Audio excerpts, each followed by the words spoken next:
Welcome to the deep dive. We are embarking on a genuinely unique exploration of self. It's a really fascinating one. It is. We're diving into a single profound source. The contemplation exercise created by Kim S. MacKenzie called Everything is Universe. Right, and it's not academic, which is what I find so compelling. Not at all. This material is, well, it's more of a philosophical toolbox. It's built from 4 artworks and their accompanying poems, all from the book Beauty Within the Art of Soul. So our mission today is really to unpack these metaphors. Exactly. We want to extract the wisdom from these complex, interwoven images. We're looking for those practical aha moments that redefine our personal identity. By linking it to the cosmos, to the biggest scale imaginable. And it's a remarkable approach.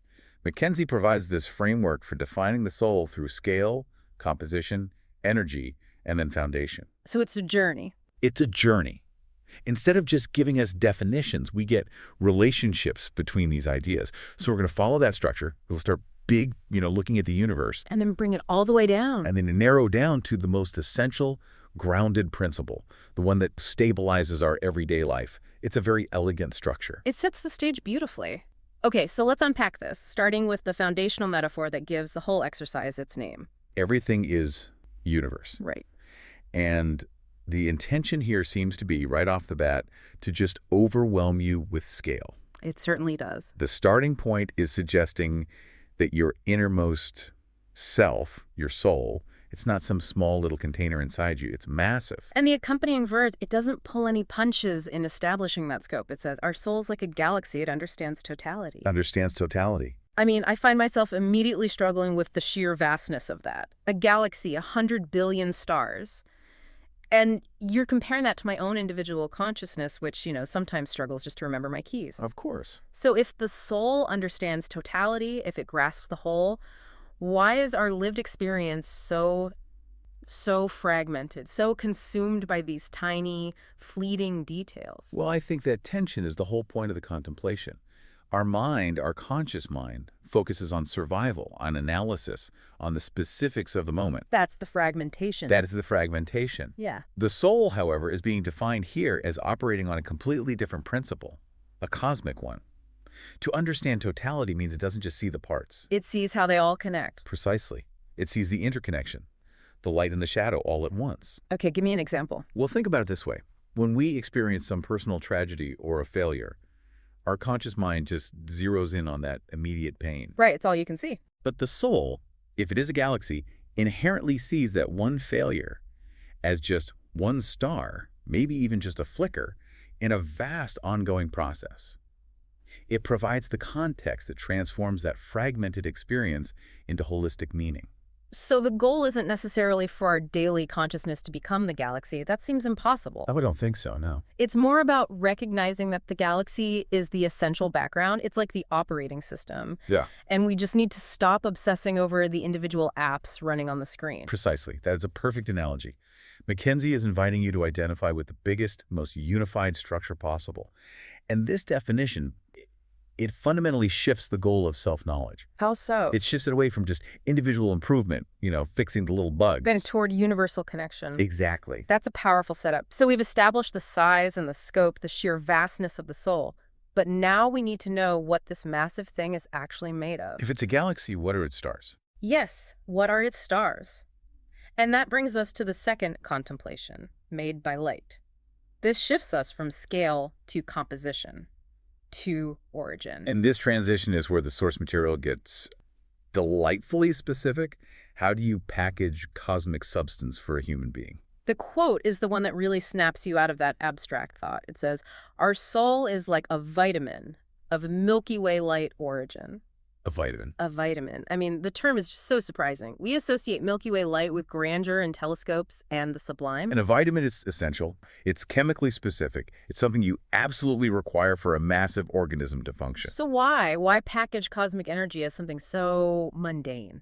So necessary? I think that contrast, the mundane necessity versus the cosmic origin, that's the leverage point. By calling the soul a vitamin, MacKenzie is arguing that the soul isn't an accessory. It's not a luxury. It's an essential ingredient. It is an essential ingredient for life itself.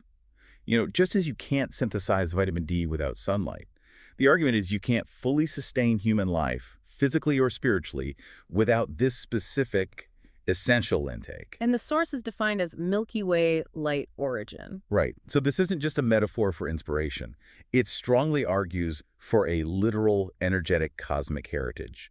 The soul isn't just inspired by the galaxy. Its fundamental substance, its concentrated energy, is literally derived from the light that structures our home cosmos. Okay, so if the soul is made of light, that implies a few things about its basic properties. I mean, light is instantaneous, it's pure energy, It travels at the speed limit of the universe. and it's the carrier of information. So this reframes the soul. It's not some misty, opaque concept, but a concentrated, highly energetic substance. It does. It moves the discussion of the soul out of pure abstraction and into, well, almost into the realm of physics and energy. Hmm. We start with the macro container, the galaxy, and now we identify the pure essential fuel inside it. The Milky Way light concentrated as a vitamin. Exactly. It's the essential power source that enables that vast, holistic viewpoint to function within our limited human experience. Which leads us logically to the next stage. If the soul is made of this pure concentrated energy, it must do something. It can't just sit there passively. It has to have a function, an action. Right. And the third concept, compressed by light, addresses that active role, the dynamic energy of the soul. And this is where we move into the realm of, I'd say, compulsion and intention. The source material defines the soul not merely as a presence, but as an active force with a very powerful agenda. And the quote immediately defines the nature of that action. It says, "Our soul is like atomic force which pressures us to merge with source." Atomic force. When I hear atomic force, I think of intense foundational power, the energy that holds matter together, but I also think of disruption, tension. That's not a gentle word. No. The soul isn't inviting us, it's pressuring us. So is this internal drive towards source a comfortable, gentle feeling, or is it inherently disruptive to the fragmented life we've built? I think that friction is intentional. The pressure is disruptive precisely because our ego and our daily habits are built on fragmentation, on separation. So it's pushing against our normal state. It is. Atomic source is powerful, it's concentrated, and it's directed. It suggests the soul's energy isn't just diffused across a bunch of different desires. It's singularly focused on returning to its ultimate origin. The totality we discussed at the start. Back to the totality. The concept compressed by light suggests that this vast, pure light squeezed down into an incredibly high-density energy source, and that makes it an active driver.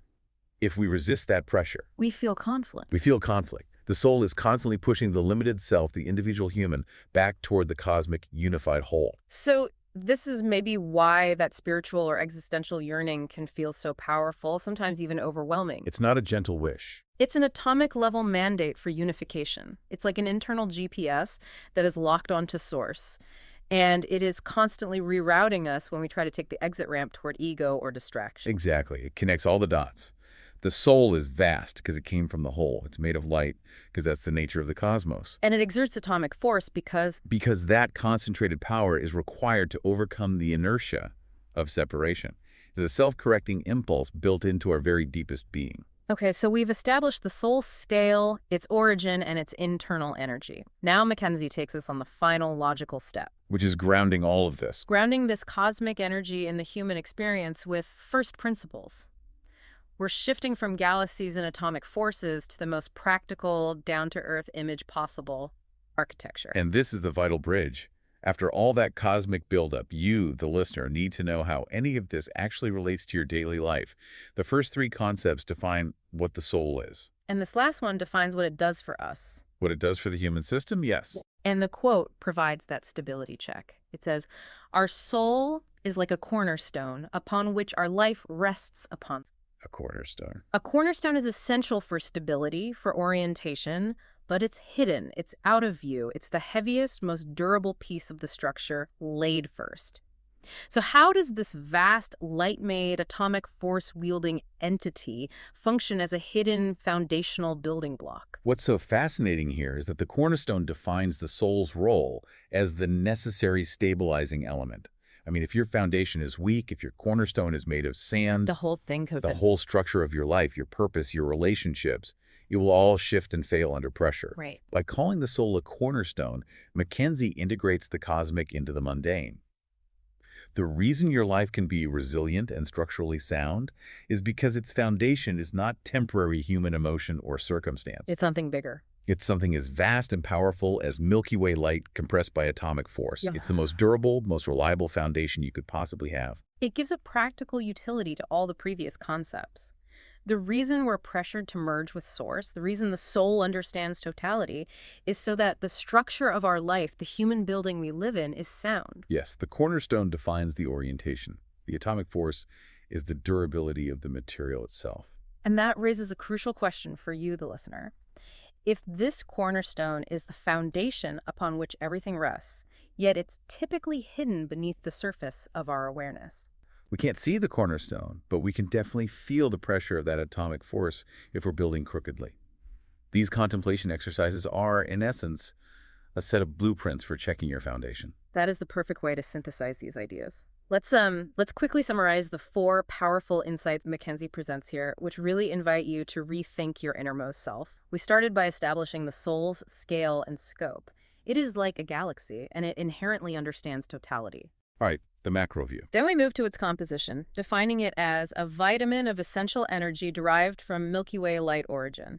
The fuel source. This concentrated energy gives the soul its dynamic role, manifesting as atomic force that actively pressures us to merge with Source. The engine. And finally, this entire cosmic entity finds its practical function in human life as the cornerstone, the essential hidden foundation upon which our existence rests.